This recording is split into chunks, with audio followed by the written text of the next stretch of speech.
สียงตู้แม่น้องหูเพิ่นคงขัดขีน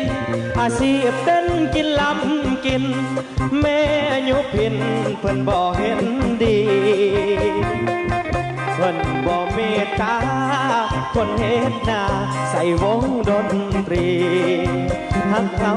ขาดลงทันทีหอบใจนี้บ่กล้าประเสริฐแม่นอกกันเพิ่นหูวายสู่หาเงินหลายทางกังเว้นเฮ็ดงานแน่นอังว่างกลางคืนห้องลำหาเงินเก็บบ่มเงินคำหวังนำไปแต่งลูกสาวเพิ่นแต่ว่าแม่น้องเพิ่นเมินเป็นเลือกคนที่ดีไว้แล้วเหลือใจบุญอายบ่สมอานงอาชีพอายบ่มั่นคงขึ้นลงคงบ่พอแจวแม่น้องคนสั่งคนซื้อทอสางแต่ห่างทอแมวบัดนี้อายหมดหวังแล้วใจแป้วน้ำตาไหลลิ่น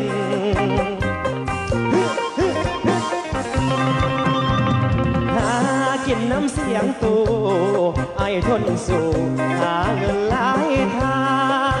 เพื่อหวังหาเงินแต่งนางคนขวางทางหักเลยสูญสิ้น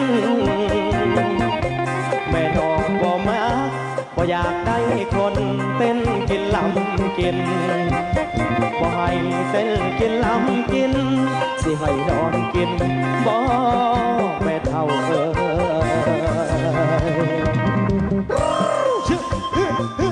ขอบใจด้วยผู้บ่าวเด้อสำหรับมาลัยน้ำใจอยู่ดีมีแห้งข้างนั่นผู้บ่าวข้างนี่ผู้สาวจะน้อยกับฮอดกันดอกน้องพี่น้อง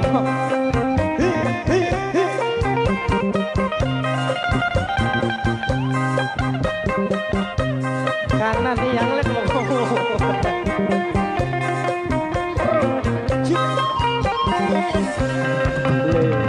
ใจบุญอายผสมอานงอาชีพอายบ่มั่นคงขึ้นลงคงบ่พอแจวแม่น้องคนสั่งคนซื้อทอสางแต่ห่างทอแมวบัดนี้อายหมดหวังแล้วใจแป้วน้ำตาไหลลิ่น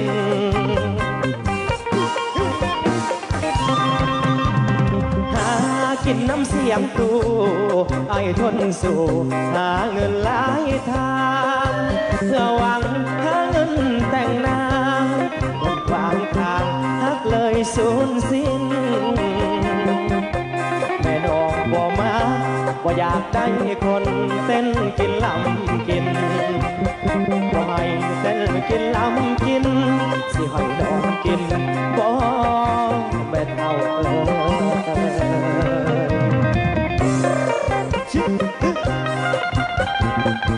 อันฟังนี่แหละระวังมะพร้าวเด้อเบิ่งดีอยู่บ่คือสิมีแต่น้อยเขียวๆอยู่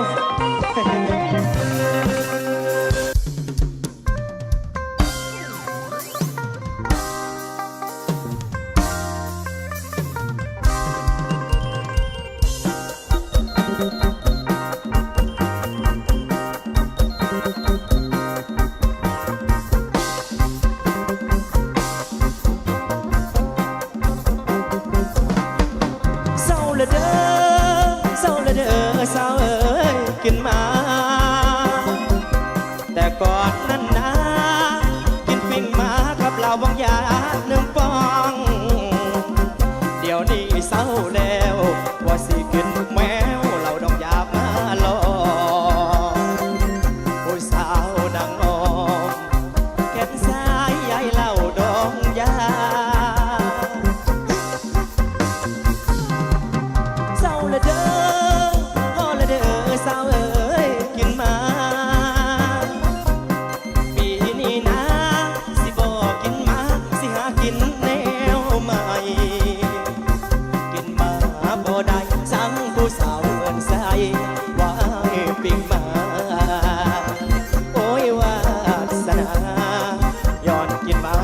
จึงมาเพิ่ม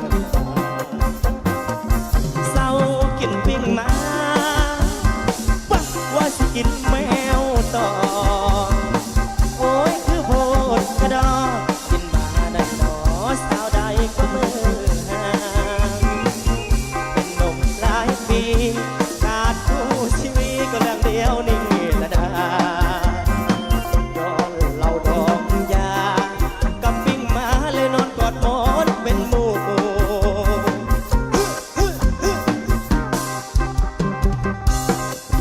เศร้าละเด้อพอละเด้อเศร้าละเด้อกินมาสาวใดสิเมตตาไอ้หนุ่มปิ้งมายังนอนหนาวขาดคู่อยากมีคู่ใจผู้ใดเด้สิมาเป็นเนื้อคู่สิหักยอดสูงจะพออยู่คู่นางคู่เดียวขอบใจเด้อน้องสาวเด้ออยู่ดีไม่แห้งคือเก่า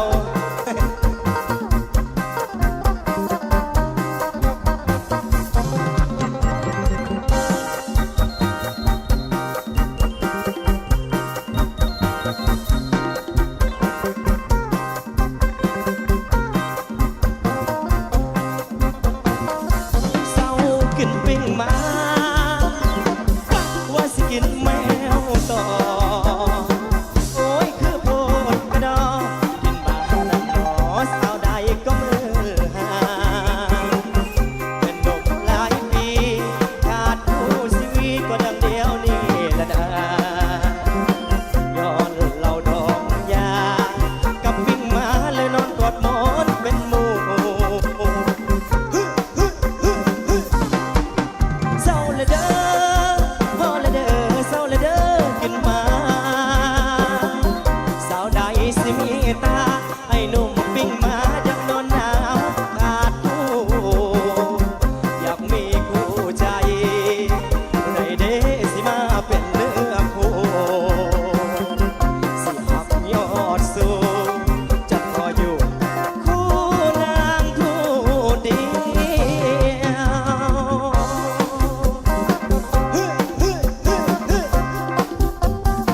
ขอบใจเด้อเจเด้อ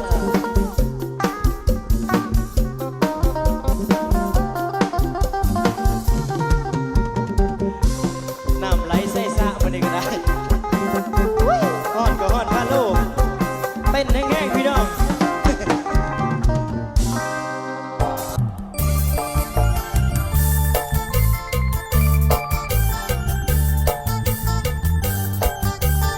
วัสดีพี่น้องปลูกใจจริงรักผู้หญิงและหญิงก็ไม่สนเรามันคงจอดน้ำตามนจริงไหมละหมอเราคนจบไรเดินไรทองสาวเขาไม่มองว่าเราจนปากแดงคนรวยเขาคงซื้อน้องด้วยแสน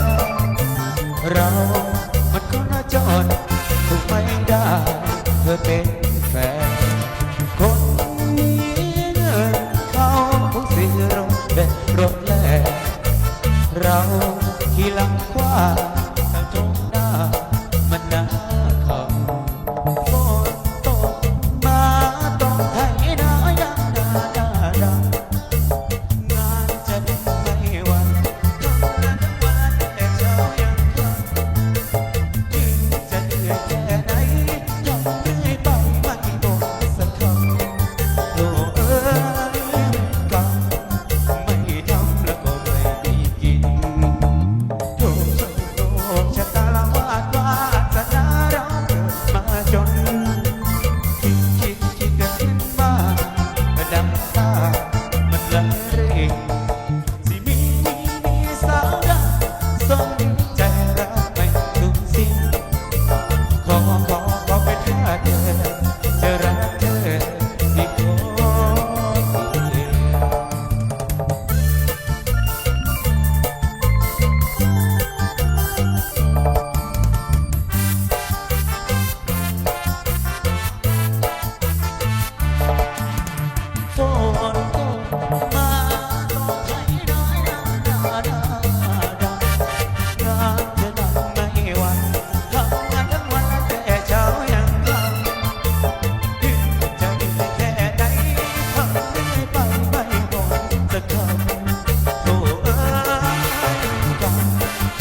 คชะตาละวาดวาดนาเราเกิดมาจน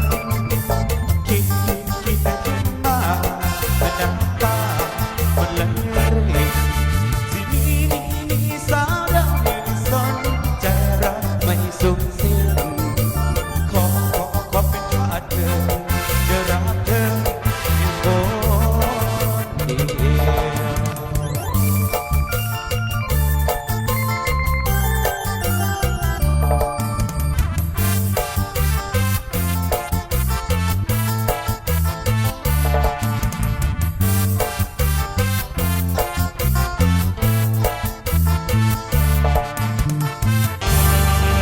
และสาวคนใดเนาะใจกล้ามาถือผ้าให้อายแดลานางเอ้ยอยากมีลูกแต่แต่เมียสอนบ่มีและขอฝากล้างก่อนนี้ขอฝากล้างก่อนนี้มาสอบเบิ่งคนจริงใจอยากได้เมียไปถือผ้าอยากแต่งงานไว้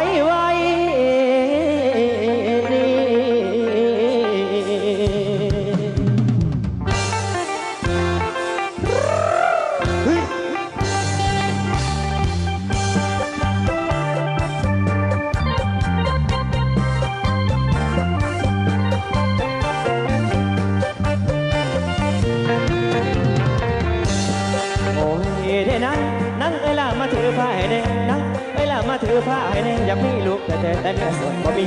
สู้มือนี้มีแต่อยู่คนเดียวเที่ยวไปล้มสาวดังหอดผสมจะซ้ำน้ำไปหอดเงินผู้สาวคักแน่สาวบอกว่าทางซอยแก่บ่ทันอยากแต่งงานเพิ่นขี้การบ่จะพร้อมถือผ้าบ่เลยนอนโซกาหอดบ่มีเมียซ้อนวอนคนดีสาวที่มีใจเมตตามาถือผ้าให้แน่ทั่วมีข้อห้ามจำไว้อย่าหลงตัวได้อายเป็นผัวห้ามไล่ใจเด้อแก้วตามาเสด็จเด้อล่ะมาถือผ้าให้อายแน่มาเป็นยาซอยแก่ให้หายเศร้าและแม่นมุนมองขันน้องบอกกันแกงให้ขอแต่งไปตามมีดของมาเถิดนะนวลน้องมาแต่งดองของหับถือผ้าโอ้ยได้นะลุกเป็นฟ้าเทวดาจงซอยลุกเป็นฟ้าเทวดาจงซอยให้เดินอมดูน้อยละพอได้ต่อแนวหยอกลูกแล้วสิหยอกแม่มานำหยอกลูกแล้วสิหยอกแม่มานำคงสำลันหัวใจบ่มีเพบ้าหักปอดไหลนกเทพมา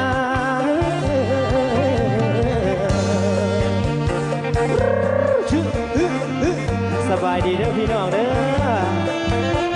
พี่น้องเอาที่สบายใจเลยเด้อพี่น้องนะเลือกนั่งตามที่สบายใจเลยโต๊ะตั้งฟี่มาเนี่ยมาเสด็จเด้อล่ะมาถือผ้าให้อายแน่มาเป็นยาซอยแก่ให้หายเศร้าและแม่นมุนมองขันน้องบอกกันแกงให้กอดแต่งไปตามมีดของมาเถิดนะนวลน้องมาแต่งดองของหับถือผ้าโอ้ยได้นะนกเป็นฟ้าเทวดาจงซอยนกเป็นฟ้าเทวดาจงซอยให้ได้อมดูน้อยละพอได้ต่อแนวหยอกลูกแล้วสิหยอกแม่มานำหยอกลูกแล้วสิหยอกแม่มานำคงสำลันหัวใจบ่มีเพมาหักบ่ไหลนกเพมา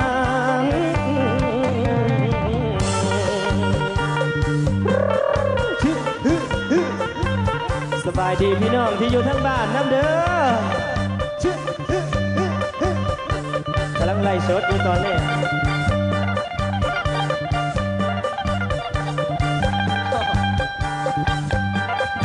เจ๊ไก่